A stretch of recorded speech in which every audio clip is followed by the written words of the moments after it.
pessoal, tudo bem? Então, vamos seguir agora para o nosso terceiro episódio do podcast da Liga de Oncologia da AFA, Faculdade de Ciências Médicas. Dessa vez com o tema O Olhar da Odontologia, o estudante na linha de frente do câncer de boca.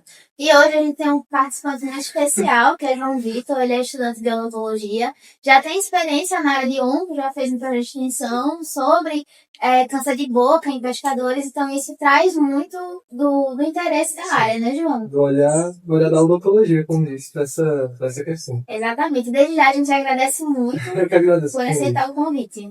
Então, acho que tocou agora num ponto crucial que o dentista de odontologia, ele é, por excelência, profissional que examina a cavidade bucal, né, oral, rotineiramente. Então, para começar, João Vitor, na prática clínica que você já vivenciou, na clínica escola e etc., como é realizado, né, o exame de rastreamento para lesões suspeitas? Existe um protocolo que vocês seguem, que vocês aprendem, como, por exemplo, inspeção visual de lábios, bochecha, etc. Como é que vocês identificam isso? Bom, na prática, a maioria dos pacientes eles vão chegar para a gente, lá na nossa clínica, para fazer de cara uma anamnese. Uma anamnese é um exame clínico intraoral, extra-intraoral.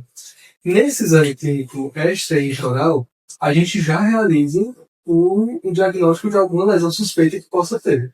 Então, a gente pelo menos essa posto que tem esse conhecimento, todos os alunos, né, para identificar essas lesões e, ao identificar o suspeito, chamar o professor responsável para confirmar ali e dar um encaminhamento do paciente. Mas o que seriam as lesões suspeitas que você fala? Por exemplo, feridas que não cicatrizam na boca, questão de, às vezes, algum nódulo, algum inchaço anormal, principalmente se for um tecido mais rígido, um tecido que teve um crescimento exacerbado. Muitas vezes o paciente chega com algum nódulo, alguma coisa inchada, que a gente vê que é algo diferente, mas é muito pequeno. E aí, em outra sessão, com 2 semanas, já está muito maior. Né? Então, isso já é um alerta pra gente. Já é um alerta muito grande. Perfeito. Crescimento rápido. Quando vocês identificam essa questão da lesão, como é que segue o fluxo? Vocês continuam com cuidado, encaminham pra gente? Sabe mais ou menos como é que funciona o encaminhamento? Bom, assim, o cirurgião dentista, não só dentro da clínica de escola, né, mas também fora dela, ele é um profissional de diagnóstico. Né? Ele não vai tratar o câncer. O cirurgião dentista não trata câncer. O cirurgião dentista ele é responsável pelo diagnóstico do câncer. E talvez ele seja tão importante quanto o tratamento, porque se você identifica antes, você trata também com acessibilidade. Não essa é a verdade. Então, assim, quando a gente identifica, a gente passa esse paciente para um atendimento mais especializado, indica uma biópsia, né? Esse é um dos mais importantes. A gente pode recolher o material, dependendo da ocasião, né? Na clínica, fazer uma biópsia incisional, desde que não seja muito grande, dependendo da lesão também. Tudo vai depender do caso do paciente. Mas no caso, por exemplo, se um paciente chegasse pra gente, como eu já vi nos hospitais, etc., porque tá com um caroço que tá grande no lábio, que não cicatriza, etc., a gente passaria a avaliação pra vocês, no caso, é isso? Exatamente. Você passa a avaliação pra gente, a gente vai fazer a avaliação, como você falou, e realizar a biópsia. Mandar essa biópsia para o histopatológico. A partir do histopatológico, a gente faz o diagnóstico do paciente. E aí sim é que ele é encaminhado para a parte médica, onde a parte do diagnóstico histopatológico vai poder ali levar o tratamento dele. Né? Pensando já no paciente que foi diagnosticado, por exemplo, existem, né, as radioterapias que elas são localizadas, existe quimioterapia, dependendo do estágio, etc. E uma coisa que eu queria perguntar, porque o paciente que ele faz quimio e rádio, ele tem alterações bucais muito significativas. Quais você poderia falar? Saliva, o que é que muda, qual é o impacto disso na vida do paciente? Olha, o paciente oncológico, dentro da odontologia, é um paciente muito delicado, certo? Porque os tratamentos com radiação, eles causam osteonecrose, certo? Então, o paciente ele já vai ter uma cárie dentária, um osso alveolar muito fragilizado. E a maioria dos tratamentos de câncer também, eles geram xerostomia no paciente, ou seja, pouca saliva. Né? Então, você junta uma osteonecrose, a baixa saliva, muitas vezes o paciente é muito fraco, não consegue realizar a higiene direito, às vezes precisa de outra pessoa para realizar a higiene bucal dele.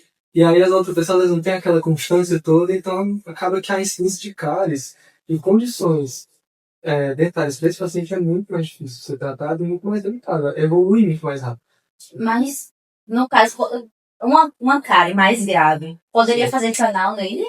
Poderia fazer canal, só que tudo paciente como esse, ele tem que ter mais cuidado, tem que ter mais atenção, porque é um paciente que está mais suscetível a qualquer intercorrência que possa acontecer. Isso só ressalta também a questão do pós-tratamento e desse paciente. Sim, justamente. Como é que a gente procede no pós-tratamento da química, rádio, nesse paciente oncológico? Tem Cuidar. alguma delimitação para ele ter uma vida? Como é que é? Assim, você vai tratar o paciente, os cuidados deles vão ser parecidos com um paciente saudável. A questão é que você tem que ter um cuidado muito maior. Essa é a diferença. Você não pode deixar chegar até a intercorrência, você não pode deixar chegar até algo fora do planejado, certo? Você tem que ter um manejo com ele muito mais cuidadoso.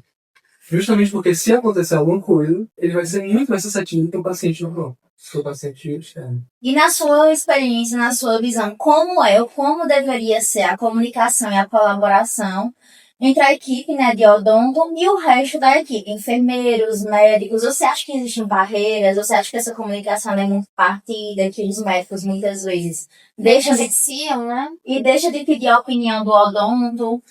Veja, eu acho que nessa questão, eu acredito, tanto pela experiência que eu tenho assim, que não é tão grande isso, né? Mas pelo que eu já vi.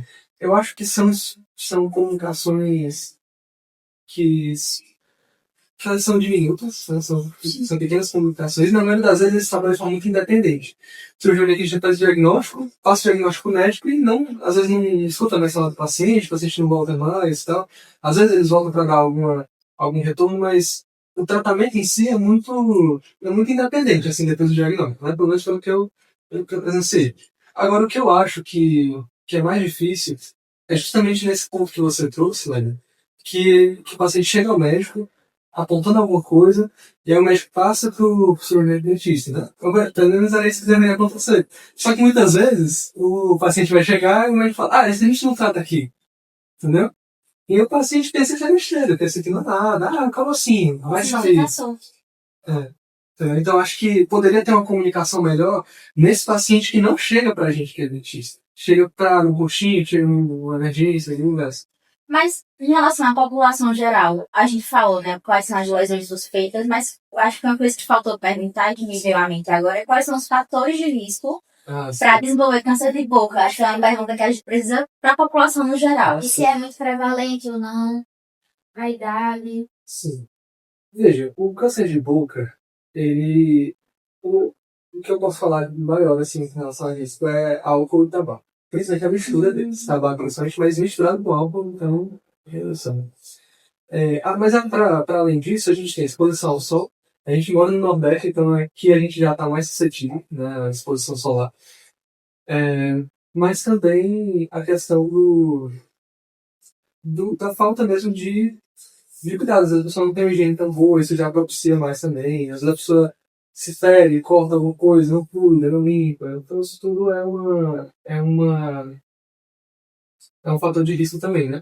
Como a Natália falou, eu tive a oportunidade de acompanhar o projeto dos pescadores, né? Pescadores, eles passam muito tempo no mar, claro, pescando. E eles têm uma exposição solar muito grande. E muitas vezes eles não usam protetor solar, não usam nada, então isso acaba que afeta muito eles. A incidência de câncer de boca nessa situação da população é muito grande. Muito grande. E aí entra também a questão do diagnóstico, passa o diagnóstico médico e às vezes não escuta mais falar do paciente, o paciente não volta mais e tal. Às vezes eles voltam para dar algum retorno, mas o tratamento em si é muito independente, assim, depois do diagnóstico, né? Pelo menos pelo que eu presenciei. Agora, o que eu acho que é mais difícil é justamente nesse ponto que você trouxe, velho, que o paciente chega ao médico apontando alguma coisa, e aí o médico passa pro cirurgião dentista, né? Pelo menos era isso que deveria acontecer. Só que muitas vezes o paciente vai chegar e o médico fala, esse a gente não trata aqui. Entendeu? E o paciente pensa que é besteira, pensa que não é nada. Como assim? Vai sair. Então acho que poderia ter uma comunicação melhor nesse paciente que não chega pra gente que é dentista. Chega para um roxinho, chega uma emergência, algum gasto. Mas, em relação à população geral, a gente falou, né, quais são as lesões suspeitas, mas acho que uma coisa que faltou perguntar, que me veio à mente agora, é quais são os fatores de risco para desenvolver câncer de boca. Acho que é uma pergunta que a gente precisa para a população no geral. E se é muito prevalente ou não, a idade. Sim. Veja, o câncer de boca, o que eu posso falar maior, assim, em relação a risco é álcool e tabaco. Principalmente a mistura deles, tabaco principalmente, mas misturado com álcool, então, redução. Mas para além disso, a gente tem exposição ao sol. A gente mora no Nordeste, então aqui a gente já está mais suscetível, né, à exposição solar. Mas também a questão da falta mesmo de cuidado. Às vezes a pessoa não tem uma higiene tão boa, isso já propicia mais também. Às vezes a pessoa se fere, corta alguma coisa, não cuida, não limpa. Então isso tudo é um fator de risco também, né? Como a Natália falou, eu tive a oportunidade de acompanhar o projeto dos pescadores, né? Pescadores, eles passam muito tempo no mar, claro, pescando. E eles têm uma exposição solar muito grande. E muitos deles não usam.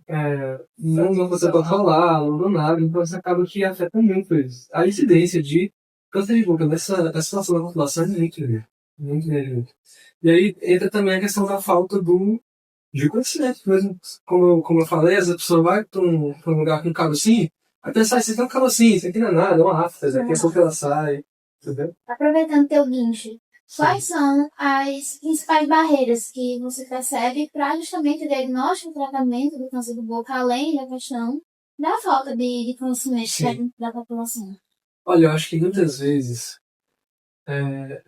existe a questão do estigma do câncer, né? De qualquer lesão cancerosa. Às vezes chega um paciente, você fala em fazer uma biópsia, o paciente já fica com medo. E você, enquanto profissional, às vezes fica com medo de falar que tem suspeita de alguma coisa. E esse medo, esse estigma assim, ele é muito complicado, porque ele impede um tratamento mais rápido. Às vezes o paciente não quer ir, fica aquela história, só fica doente quem faz exame. Entendeu? Mas às vezes isso gera uma barreira muito grande, o profissional às vezes fica com medo de dar esse diagnóstico para o paciente, ser aquele que comunicou o paciente com câncer, entendeu? Então isso é complicado. E muitas vezes o cirurgião dentista vai fazer a biópsia e não vai ser câncer, vai ser uma lesão benigna, às vezes acontece. Mas só de você falar o nome biópsia, o paciente já fica assustado. Então é uma linguagem que a gente precisa ter realmente mais delicada, abordar com cuidado. E aí vem a questão também da ética e cuidado com o paciente. Isso. Última pergunta, então, para fechar esse bloco de perguntas. Então, para nós, estudantes de medicina e futuros médicos, qual é o principal recado que você deixa sobre o câncer de boca como um futuro cirurgião dentista? Qual o recado você gostaria de dar? Como você acha que a gente pode melhorar a comunicação e o trabalho junto da medicina com a odontologia para prevenir o câncer de boca, mas também para trazer maior benefício para os nossos pacientes futuros, né? Exato. Olha, eu acredito que seriam os dois pontos assim, que eu acho que mais ajudariam os pacientes. Assim, que seriam, no caso, essa maior integração do médico com o cirurgião dentista. Do paciente chegar e você já tem um cirurgião dentista ali para você encaminhar aquele paciente o quanto antes, porque lesões malignas elas têm crescimento muito rápido, e elas invadem tecidos muito rápido. A região bucal ela é uma região que ela tem vascularização, muita vascularização, tem o osso que ele é mais poroso nessa região do alvéolo. Então, o câncer nessa região ele se espalha rápido. Né? Então é importante, quanto mais cedo fizer o diagnóstico, mais interessante vai ser para o paciente. E também trabalhar essa questão da linguagem, para tirar esse estigma que os pacientes, até alguns profissionais têm em relação às lesões malignas e vezes benignas. Né? Muito obrigada pela sua participação, João. Foi uma conversa muito rica, tanto para a gente que está aqui atuando, como tenho certeza para quem está assistindo. Mais uma vez, muito obrigada. Obrigada, Aniane Polaisla. Obrigada para quem também está nos bastidores. E curtam lá nosso post, sigam a nossa liga para poder ter mais atualizações e aproveitar mais episódios como esses que é enriquecedor, tanto para a prática médica como também a do trabalho da área da saúde. Obrigada, pessoal. Tchau, tchau. Tchau.